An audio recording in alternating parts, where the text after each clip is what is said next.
Hey there, this is Christina, and I wanted to give you a really quick tutorial. This is how we manage our month.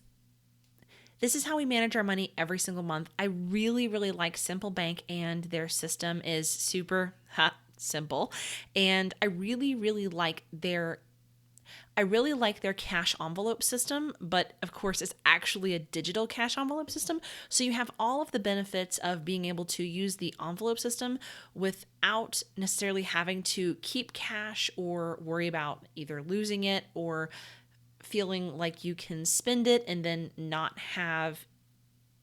remember exactly where every penny went.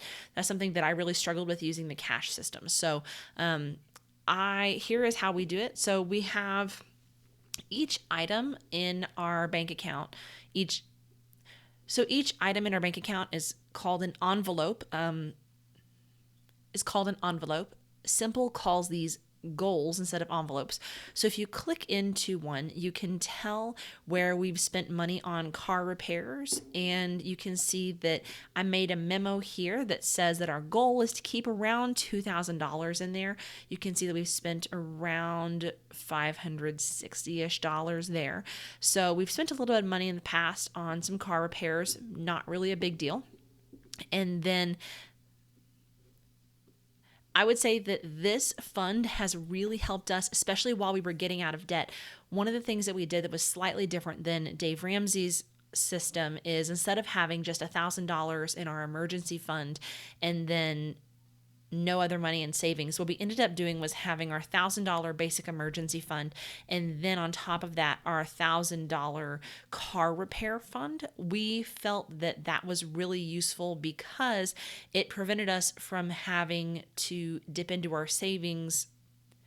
It prevented us from having to dip into our emergency savings when a car repair isn't really an emergency if you have money saved for it. So, knowing that we at that time had older vehicles that tended to have more repairs, we just felt more comfortable having that money in savings. So the rest of what we do is really simple.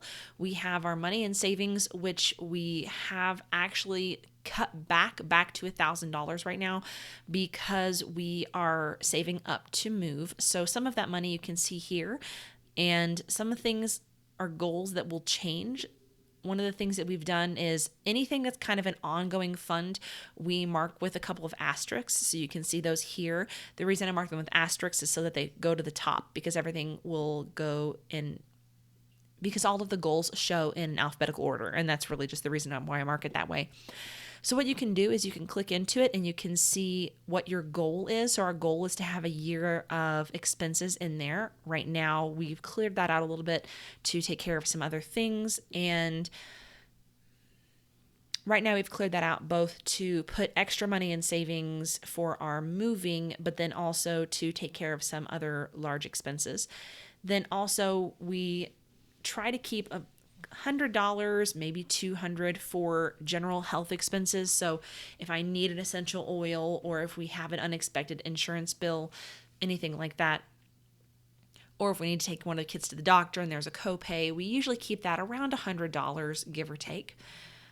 We also have some annual memberships. So what I like to do is I have things like my Audible and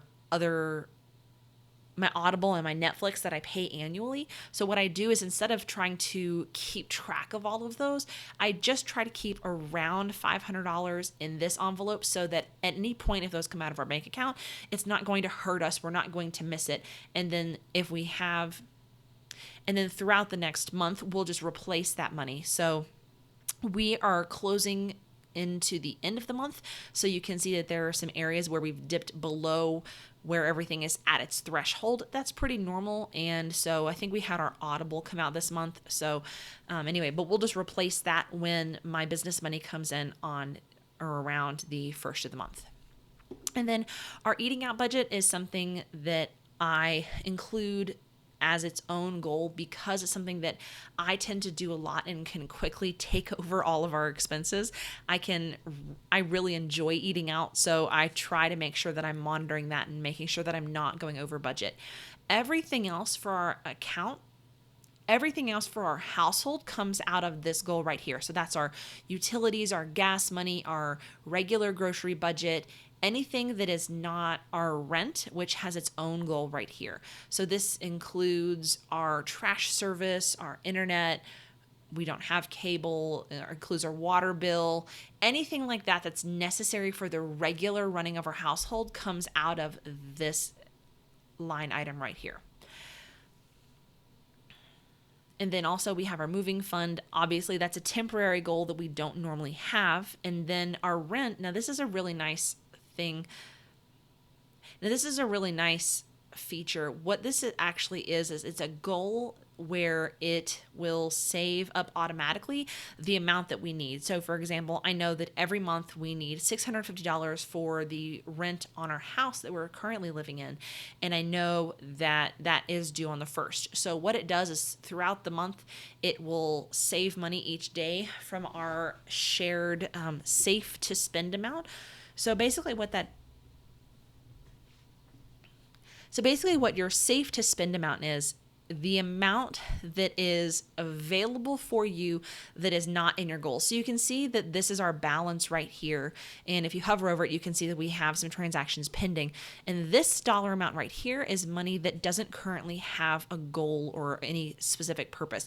Usually everything is allocated into our safe to spend. So what I'll do, So usually every single dollar that we have is already in an envelope. I don't typically leave money up here in the safe to spend because every dollar does have a purpose and a goal that it is working towards. So I'm going to go ahead and show you really quick how this will work. So for example, let's say that I have a new goal and it's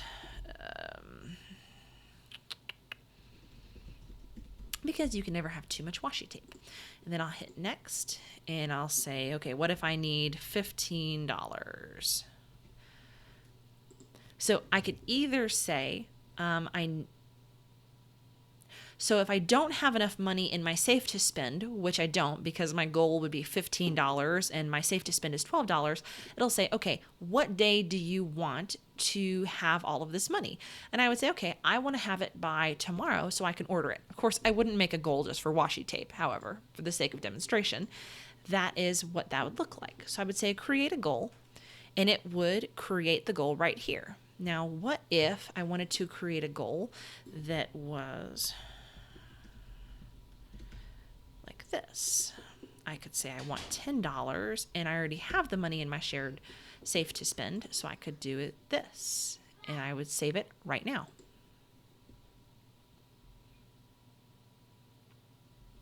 What that does is that creates a finished goal up here and you can see your in progress goal. So right here you can see the current month's rent goal. That's where we have saved all of the money to pay the upcoming month's rent.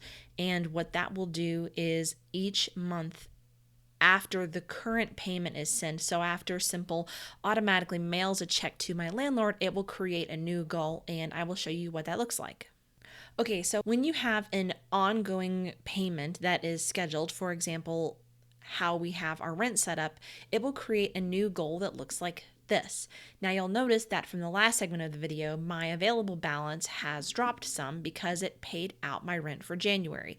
Now it has a new goal with my rent for February. So when we have our money come in near the 1st of the month, we can simply drag the money, which will deposit into our safe to spend, and then deposit it into the goal. What we typically do is go ahead and save for the entire month's bills, so we have everything right there as much as we need.